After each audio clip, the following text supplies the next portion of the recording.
অসম সাহিত্য সভাৰ প্ৰথমখন অধিৱেশন হৈছিল 1917 চনৰ 26 ডিচেম্বৰ তাৰিখে আৰু শিৱসাগৰ জিলা জেৰেঙাৰ পথাৰত।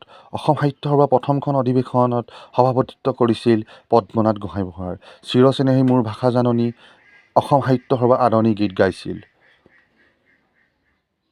সভা সন্মিলনখন আৰম্ভ কৰা হয় এই গীতটিৰে আৰু শেষ কৰা হয় অসম জাতীয় সংগীতে।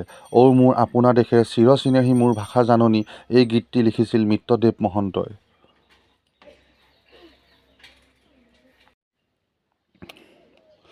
চন্দ্ৰকান্ত সন্দিকৈ ভৱনত অসম সাহিত্য সভা মুখ্য কাৰ্যালয় আছিল যোৰহাটত।